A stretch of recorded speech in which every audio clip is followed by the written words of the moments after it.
Welcome to your very own channel, Legal Information, Law Insights. I am Advocate Mukund Mahajan. In today's video, we are going to explore one of the most efficient and peaceful ways of resolving disputes, mediation. With the introduction of the Mediation Act, 2023, India has taken a strong legal step towards encouraging settlement of disputes without entering into time-consuming and costly litigation. In this video, we will cover: what is mediation? The legal framework that governs it.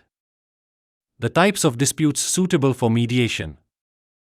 How mediators are appointed. And the various benefits it offers.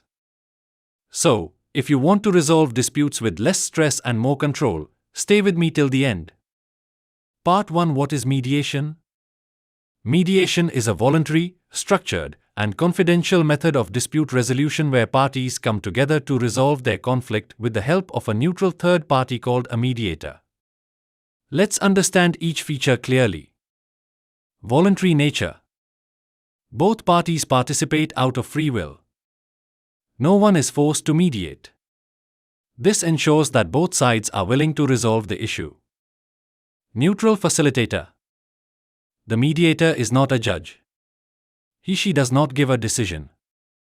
Instead, the mediator helps the parties communicate, identify their interests, and arrive at a solution together.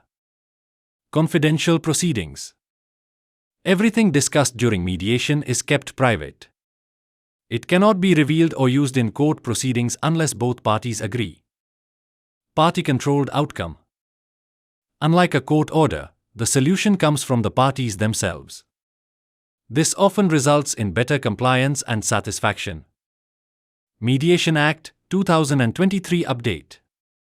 This legislation gives statutory recognition to mediation, establishing it as a primary mode of dispute resolution in civil and commercial cases.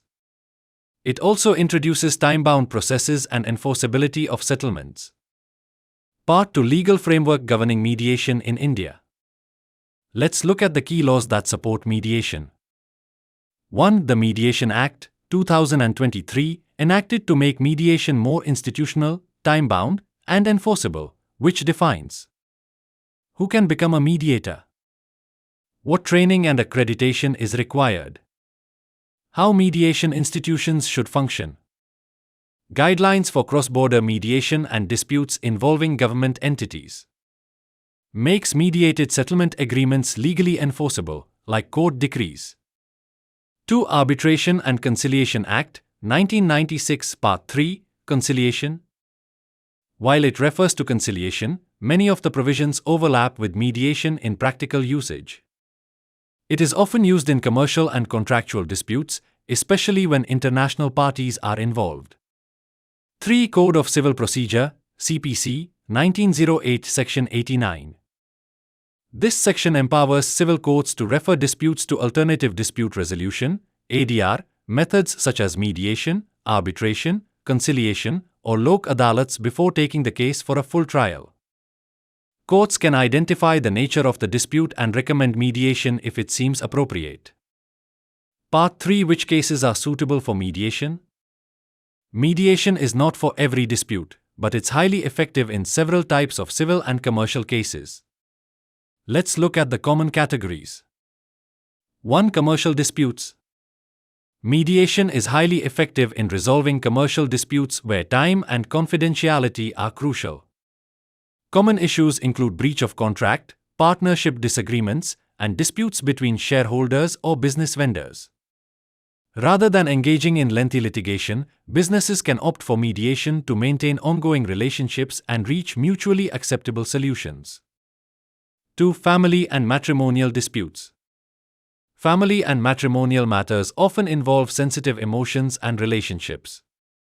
Mediation offers a peaceful platform to resolve disputes such as divorce by mutual consent, child custody arrangements, maintenance or alimony settlements, and inheritance issues within the family.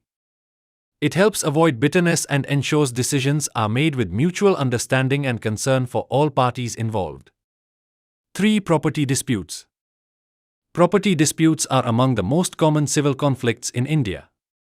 These include conflicts between legal heirs, division of joint family property, boundary disagreements, and landlord-tenant issues. Mediation allows parties to settle such disputes efficiently without dragging the matter through courts for years, while also preserving family ties or neighborhood harmony. 4. Employment and workplace disputes. In employment and workplace scenarios, mediation is useful for resolving wrongful termination cases, discrimination or harassment complaints, and wage or service-related disputes. It provides a confidential and less adversarial environment for both employers and employees to express concerns and arrive at fair settlements. 5. Consumer disputes. Consumer-related issues such as faulty products, deficiency in services, delays in possession of real estate projects, or builder-buyer disputes are also fit for mediation. It offers a faster and more consumer-friendly resolution method compared to the traditional consumer court mechanism, especially when the consumer seeks prompt relief. 6. Community or neighborhood disputes.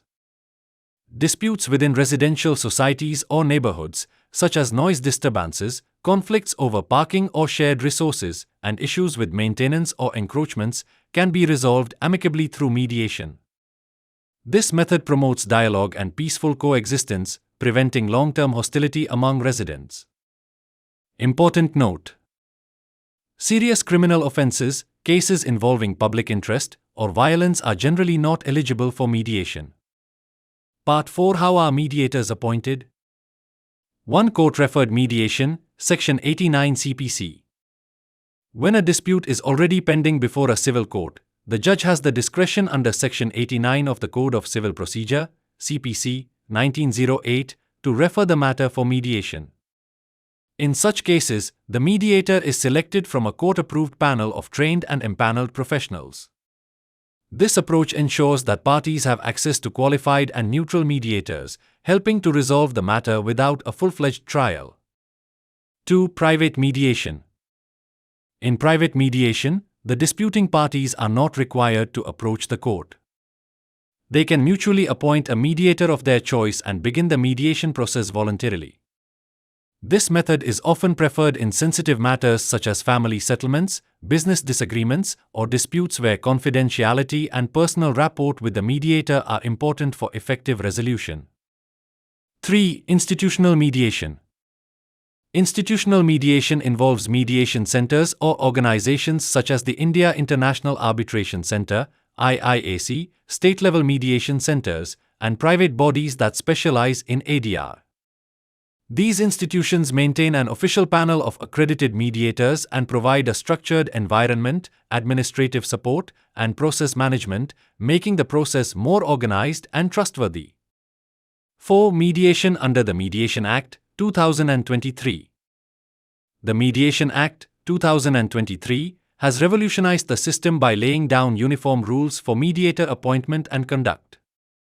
It mandates the empanelment of trained and accredited mediators, sets ethical guidelines and conduct codes, and recognizes online and cross-border mediation. The Act also outlines specific procedures for mediation involving government departments and public authorities, making the framework more inclusive and robust. Part 5. Benefits of mediation. Cost-effective.